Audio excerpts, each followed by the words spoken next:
Olá, cumprimentamos a todos os irmãos encarnados e desencarnados e aqueles que nos assistem em seus lares. Que Deus e Jesus estejam conosco nesta hora, nos trazendo a sua paz e harmonia neste momento.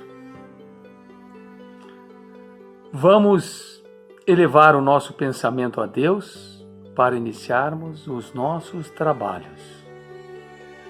Pai nosso que estás no céu e em toda parte, santificado seja o vosso sagrado nome.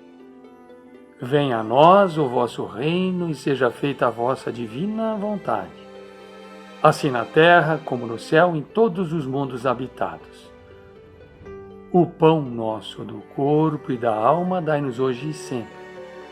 Perdoa, Pai, as nossas dívidas e dai-nos o sublime sentimento do perdão, para que também possamos perdoar a quem nos tenha ofendido. E não nos deixeis cair em tentações da matéria e nem na influência dos irmãos menos esclarecidos. Envia-nos, Pai, seus divinos mensageiros, para nos proteger, amparar e guiar, hoje e sempre. Que assim seja.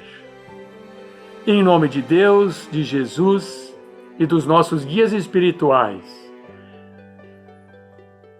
pedindo seu amparo e proteção, damos como abertos os trabalhos de exposição doutrinária, passes e irradiações do dia de hoje. Queridos irmãos, hoje a nossa exposição doutrinária, cujo título é Brasil, Coração do Mundo, Pátria do Evangelho, é baseada a um trecho extraído do congresso realizado pela Federação Espírita da Paraíba em janeiro de 2016. A revelação sobre a missão espiritual do Brasil, sobre o fato do Brasil ser a pátria do Evangelho, o celeiro espiritual do mundo, ela está toda condensada na obra Brasil, Coração do Mundo, Pátria do Evangelho, psicografado por Chico Xavier e ditado pelo espírito Humberto de Campos. Mas ela já aparece em outras obras e em comunicações esparsas recebidas na Federação Espírita Brasileira e naqueles grupos que antecederam a formação da Federação Espírita Brasileira. Não é uma novidade trazida por Humberto de Campos. Na verdade, Humberto de Campos sistematiza a revelação. Ele traz elementos, ele relaciona, ele coloca em uma ordem. No capítulo 2 da obra, Jesus, o Cristo de Deus, se dirige a Eliú. Eliú, espírito responsável pelos problemas sociológicos da Terra, e diz para ele assim: Eliú, afasta essas preocupações e receios inúteis. A região do Cruzeiro, onde se realizará a epopeia, que é a sucessão de eventos extraordinários, de ações gloriosas. Então ele menciona onde se realizará a epopeia do meu Evangelho. Estará, antes de tudo, ligada eternamente ao meu coração. As injunções políticas, ou seja, o mesmo que as imposições políticas, terão nela, na pátria do Evangelho, atividades secundárias. Atividades secundárias. Então, peraí. Ele está dizendo atividades políticas, econômicas, sociológicas são secundárias.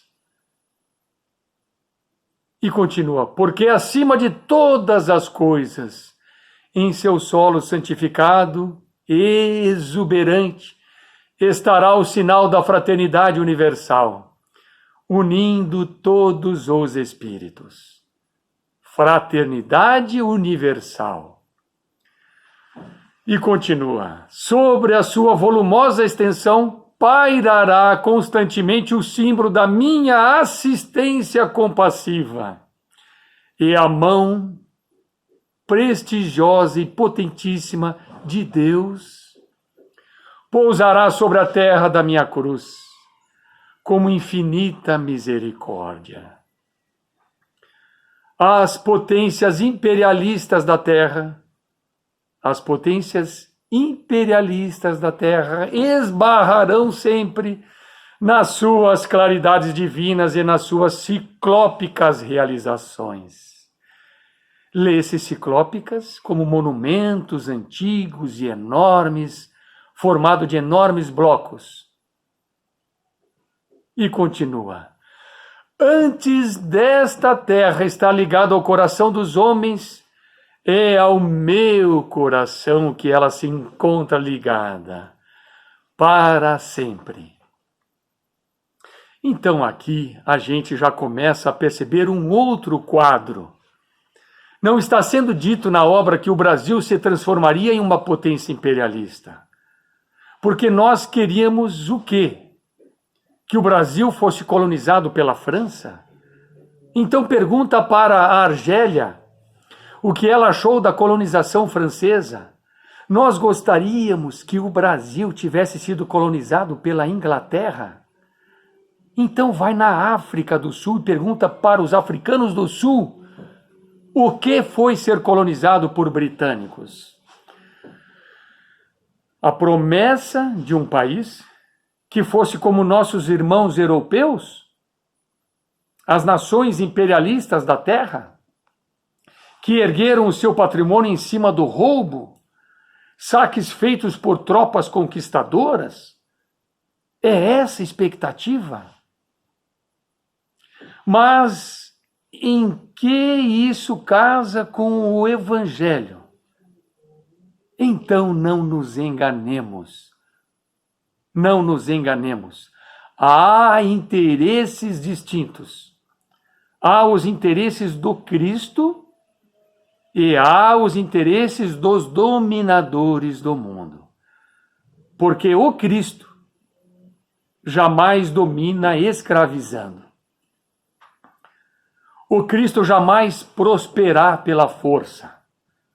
E o Cristo não veio para enraizar e chumbar os nossos pés no mundo material.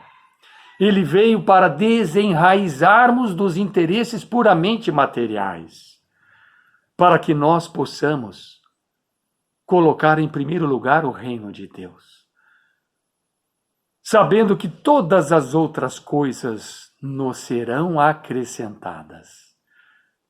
É diferente. É por isso que no capítulo 3, Jesus se dirige a Ismael. Ismael, guia espiritual do Brasil. E fala para ele assim: para aí transplantei a árvore da minha misericórdia. A árvore da minha misericórdia? Que assunto é esse? E espero que a cultives com a tua abnegação e com o teu sublimado heroísmo. Por que Jesus está dizendo isso para Ismael, que contava com a abnegação e com o heroísmo dele? Não ia ser fácil, né? Não ia ser fácil dirigir essa nação. Não ia ser fácil conduzir esse país. Então, durante toda a obra, Ismael agenda reuniões com Jesus. Vai até o gabinete dele nas regiões celestes, o Cristo recebe. Mas agora tem uma coisa curiosa. Antes de começar a reunião, Ismael começa a chorar. Chorar, chorar. Vamos descrever uma delas. Ismael marca uma reunião. Jesus o recebe. E quando ele vai falar, ele não consegue. Começa a chorar. Por quê? Por quê? Iniciava no Brasil a escravidão. Nossos irmãos da África estavam sendo trazidos em condições subhumanas em navios negreiros para a pátria do Evangelho. O primeiro grande karma coletivo desse país, a escravidão. O primeiro grande karma coletivo desse país. Mas o que mais nos impressiona somos nós espíritas. Acharmos que esse país vai adiantar-se sem quitar esse débito coletivo. E principalmente sem renovar a mentalidade. Por quê? Qual foi o mote da escravidão? O que está na base da escravidão? Tirando as questões sociológicas, políticas e econômicas. Nós estamos falando das causas profundas. As causas profundas eram o seguinte: havia uma compreensão de quem morava aqui, de que o trabalho é algo inferior. Se você é uma pessoa culta, inteligente, que tem dinheiro, que tem recurso, você vai trabalhar para quê? Agora a pergunta que podemos fazer é difícil você encontrar um brasileiro que não pense assim. Porque conversando com pessoas de famílias, de classe média alta e alta, muitas vezes o que eles dizem, não, meu filho trabalhar não. Que isso? Eu ralei duro a vida inteira, eu dei estudo para ele. Ele tem estudo, tem os recursos aqui, vai trabalhar. Trabalhar duro. Porque minha filha vai almoçar e depois lavar o prato dela. Nós temos empregada dentro de casa, entendem? E como que você renova essa mentalidade? Quantas encarnações são necessárias para renovar isso? Porque o trabalho é visto como... Quando o trabalho aperta em algumas repartições, empresas, e você está trabalhando muito duro, entra alguém e vê você trabalhando muito e começa assim, lerê, lerô, lerê, lerê, lerô, porque isso está impregnado no nosso espírito. Trabalho é coisa para gente inferior. Por isso nós trouxemos escravos e os temos até hoje. Percebem? Porque Jesus está pedindo abnegação e heroísmo a Ismael. Percebem por quê? Para mudar essa mentalidade que é nossa. Segundo, e esse é o ponto profundamente espiritual que nós gostaríamos de tratar aqui hoje. A pergunta que vem a todos nós, nesse momento difícil, em que o anjo Ismael deve estar chorando agora lá no gabinete de Jesus. Mais uma vez, perguntando para ele, e agora, Senhor? Mensalão, Petrobras, tentativa de homicídio em campanha política. Por essa, Jesus, eu não esperava. Momento em que muitos de nós espíritas, herdeiros do conhecimento da imortalidade da alma, estamos dizendo, não, esse país não vai cumprir a missão dele. Ele já falhou. Por quê? Olha os políticos, olha as instituições, justiça, sistema prisional, saúde, olha a desigualdade econômica. Está tudo errado. Como é que esse país pode ter alguma missão? Como é que pode cumprir alguma coisa? Isso não vai dar em nada. Muitos de nós podemos estar pensando assim. Muitos já estão imaginando uma carta devolvendo o Brasil para Portugal e pedindo desculpas. E aí nós voltamos o nosso pensamento para coisas assim, desagradáveis do Evangelho. Desagradáveis. Que a gente lê, quem não entende é como se nada tivesse acontecido, quem entende sente um mal-estar. Os apóstolos chamam os doutores da lei, os representantes da religião para conhecerem o Cristo, não é? E qual é a expectativa? Qual é a nossa expectativa? Expectativa do espírita é que a pátria do Evangelho só tem espírito superior. Não tem desigualdade social, não tem corrupção, todas as instituições funcionam, é um país materialmente resolvido. E se ele é a pátria do Evangelho, só pode ter espírito superior aqui. Então, com licença, meus irmãos, deixa eu desligar o vídeo, deixa eu ir embora, não tem lugar para mim aqui. Mas, quando os apóstolos chegam com os puros e encontram Jesus almoçando com prostitutas, com corruptos e prostitutas e publicanos, cobradores de impostos, e aí Simão Pedro quase tem um infarto, porque a primeira reação quando ele olha para os puritanos e eles olham para Simão Pedro e dizem: é esse aí o teu mestre? Percebem? Só que as palavras são engraçadas, né? Porque falamos assim, prostitutas e publicanos. Ninguém aqui se impressiona, porque essas palavras perderam a força. Perderam a força. Então vamos ter que dizer de outro modo: Jesus estava almoçando com membros do mensalão, da corrupção da Petrobras, com garotas de programa, com sonegadores de impostos e desviadores de merenda escolar. E aí Simão Pedro com os espíritas diz assim: mas Jesus, o que é isso, mestre?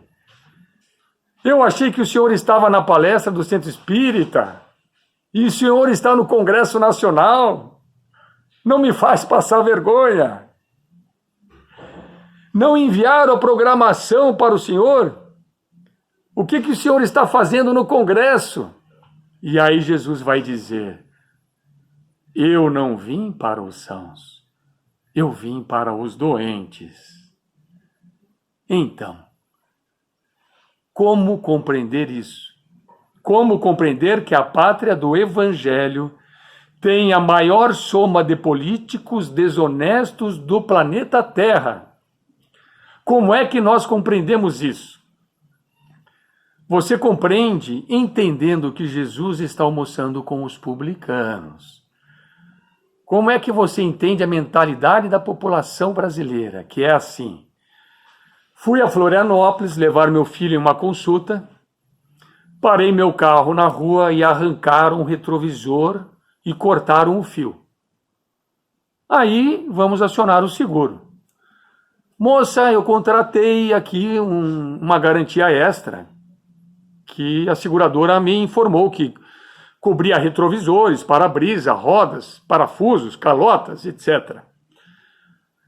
O senhor contratou mesmo, mas não cobre roubo. Como assim? Não, senhor, não cobre roubo. Mas eu não estou entendendo, eu contratei o que então?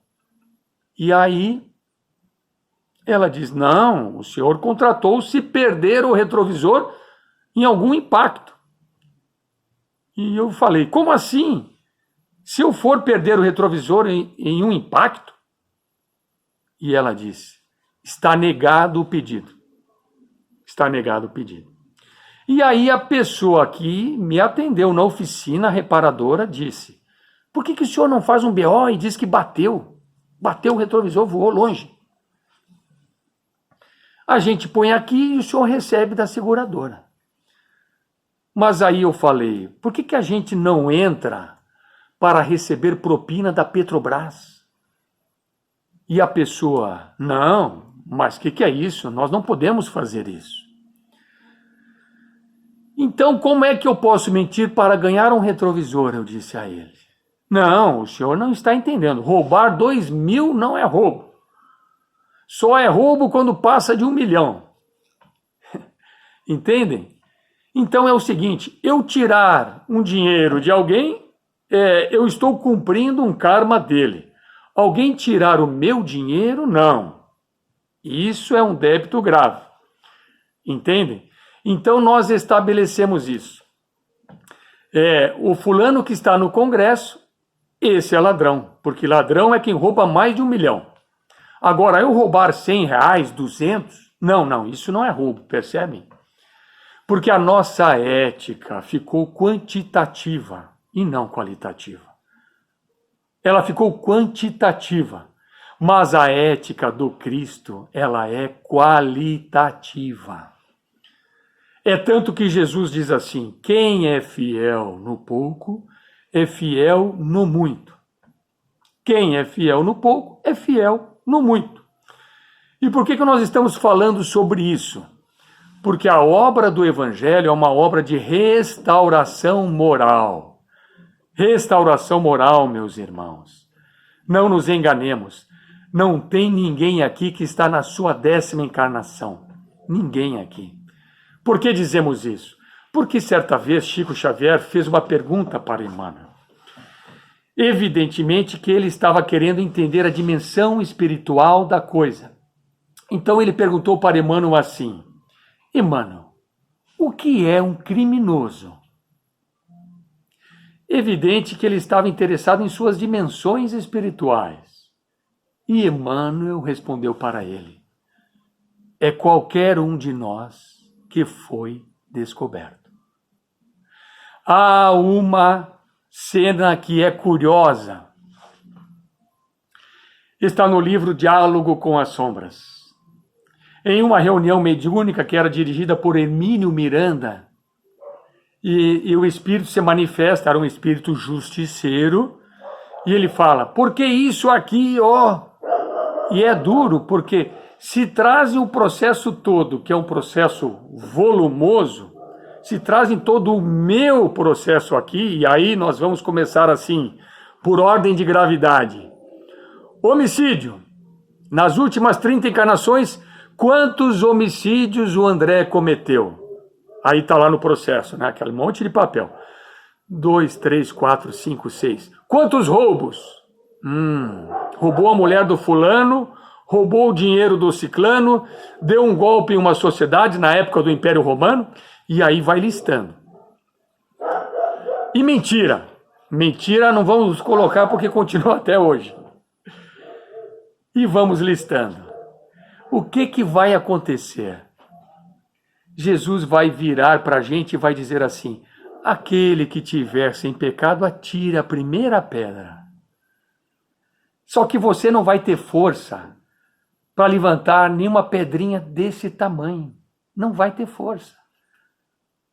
Isso é evangelho. Isso é evangelho. Isso é o evangelho. Tem uma página no livro Passos da Vida pelo Espírito Sheila, psicografia de Chico Xavier, chamada Pontos Mortos. Pontos Mortos. Todos aqueles dons, todos aqueles recursos que a providência divina pôs na sua mão e que você mal barateou, são pontos mortos do seu destino, que terão de ser regenerados. Então Sheila começa assim, foste traído e abandonado, perdoa. Talvez o companheiro ou companheira seja um ponto morto do teu destino. E tendes agora a oportunidade da renovação. E por que nós estamos dizendo isso? Por quê? Porque a pátria do Evangelho, a missão espiritual do Brasil já está sendo cumprida, meus irmãos, há quase 600 anos. Então vamos analisar isso aqui como encarnado ou como espírito imortal? Nós vamos pensar agora como alguém que tem a doutrina espírita nas mãos, ou como alguém que não a tem. Porque se nós vamos analisar esse país sem o espiritismo no coração e na mente, então já podemos fazer a carta aí devolvendo o país para Portugal. Mas vamos avaliar isso à luz da doutrina espírita. Há 2000 anos atrás, o Cristo já estava crucificado, já ia morrer fisicamente. O que os inimigos do Evangelho queriam, eles já tinham conseguido, mas crueldade não tem limite, maldade não tem limite. Um homem chamado Longinos pegou uma lança e falou assim: tá pouco, vamos enfiar essa lança no peito dele, tá pouco, está sofrendo pouco. E o Cristo olhou para os olhos daquele homem e viu ele enfiando a lança. O Cristo, o governador espiritual do planeta, aquele que andou sobre as águas, aquele que multiplicou os pães, aquele que curou leprosos. Chegou gente lá que faltava a orelha e faltava um dedo mindinho, e ele impôs as mãos e o corpo físico se reconstituiu. Por que ele não impediu que a lança entrasse no peito? O tempo passa, porque o espírito é imortal. Muitos séculos se passam, até que Jesus chama esse espírito, o da lança, e fala: Longinos, você quer redimir o seu espírito? Quer redimir? Vamos fechar a fatura? Vamos. Longinos, eu vou te receber na pátria do Evangelho, que é o lugar onde o sofrimento e a dor purificam as almas. É o lugar da noite escura, Longinos, mas não sem estrelas. Você vai ser o imperador do Brasil. Você vai ter tudo de material e nunca vai experimentar tanta solidão na tua vida. Você vai tentar fazer de tudo, Longinos, mas ninguém vai te reconhecer, porque você está lembrado da lança, Longinos. Você lembra de mim na tua presença de braços abertos, Longinos, sozinho, sem a compreensão dos homens. Lembro, mestre. Quero experimentar isso, Longinos. Quero, mestre. Porque enquanto você está batendo, você não sente nada. Nós só aprendemos quando as posições se invertem. É assim. Eu entrar na sua conta e tirar dinheiro não dói nada. Não dói. Eu entrar na sua família e destruir a sua família não dói nada. Não dói nada. Alguns vão dizer assim: não, você tem que colocar para fora os seus desejos. Mas você só sente a dor quando a posição se inverte. A maldade não tem limite. A dor também não. Por isso que a dor é a mestra divina dos espíritos. Porque ela não tem limite. Ela vai até onde for necessário para te regenerar. Então ele encarna como Dom Pedro II. O homem que hoje é aclamado como um dos maiores governantes do seu tempo. E que há pouco tempo atrás os nossos historiadores chamavam de um bandido. Mas onde que ele regenerou? Aqui na pátria do Evangelho. Na pátria do Evangelho. Então nós vamos encontrar Eliú, o sociólogo de Jesus, dizendo assim: infelizmente, não encontramos na atualidade do planeta outro povo que substitua os portugueses na obra de edificação da pátria do Evangelho. Vejam bem, Não é que ele não tenha procurado, é porque não encontrou mesmo. E continua. Todas as demais nações, como o próprio Portugal, se encontram presas da cobiça, da inveja e da ambição. Os vícios de todos as identificam perfeitamente umas com as outras. E no povo lusitano, temos de considerar a austera honradez aliadas a grandes qualidades de valores e de sentimento, que o habilitam conforme a vontade do Senhor para povoar os vastos latifúndios que constituirão mais tarde o pouso abençoado da lição de Jesus. Preliminarmente, porém, devemos considerar que os seus companheiros não serão melhores que os portugueses, no sentido da educação espiritual. A época é de profundo atraso de quase todos os indivíduos, e é para expelir essas trevas da consciência do mundo que nós teremos de nos sacrificar nas atmosferas próximas da Terra, trabalhando pela vitória do Senhor em todos os corações. E agora, caminhando para reflexões finais, não se trata de um problema no Congresso Nacional de Brasília, problema de instituição. Nós estamos falando de algo mais sério. O problema sou eu. O problema é o meu coração. O problema é o meu destino. O problema é a minha regeneração. E gostaríamos de alterar completamente o rumo dessa reflexão para falar de uma missão do Brasil.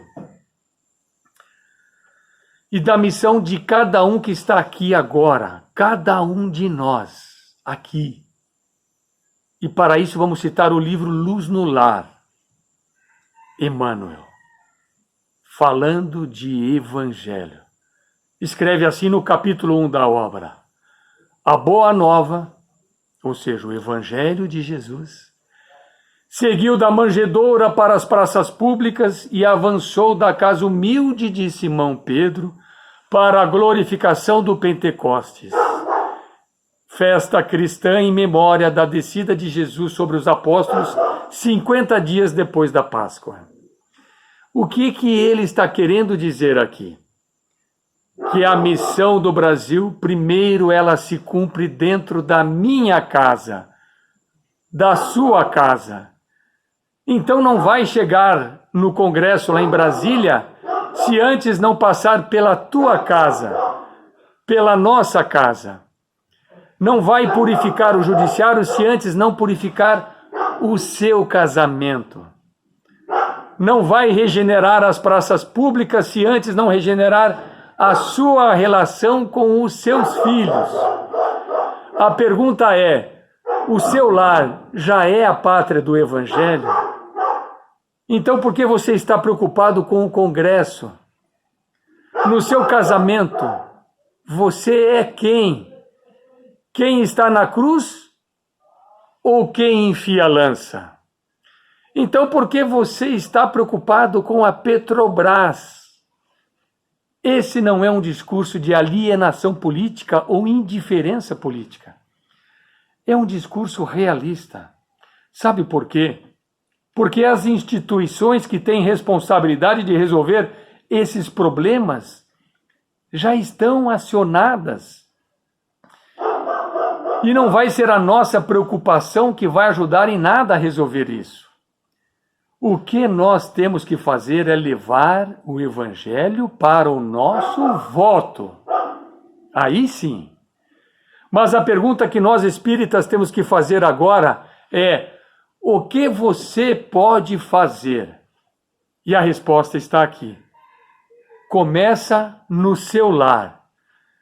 Então você está esperando o quê? Nós já estamos na pátria do Evangelho, irmãos. O Brasil é o coração do mundo.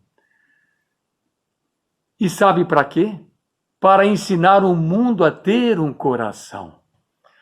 Não é para desfilar e ser melhor que nenhuma nação. E quantos lá de fora vêm aqui e saem com um sentimento renovado?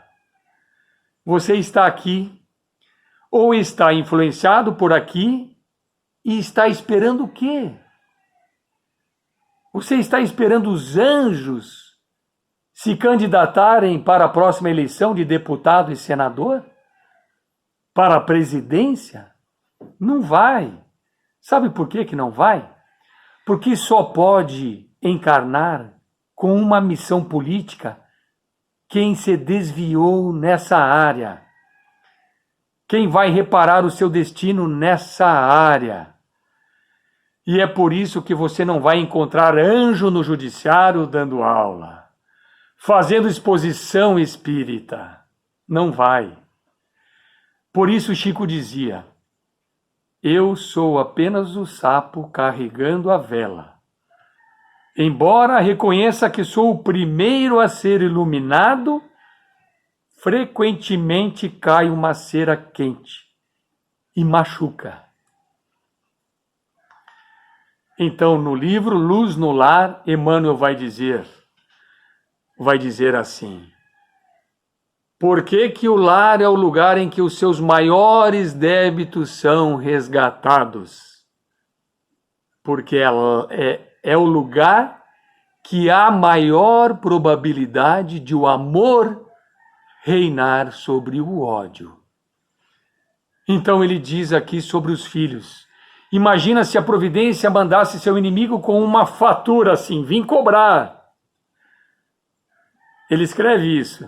Então diz ele, eles chegam pequenininhos, bebês, não fala, não cobra, nem lembra da dívida. E aí você começa, aí vai, se sacrifica por eles. E aí depois ele vai tomando posse do seu patrimônio espiritual e começa a te observar.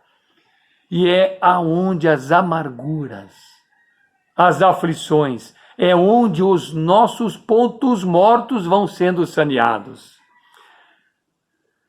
Mas se você deixar o Cristo entrar no seu lar, se você deixar o Cristo entrar em seu coração, porque eu vou dizer uma coisa, gente.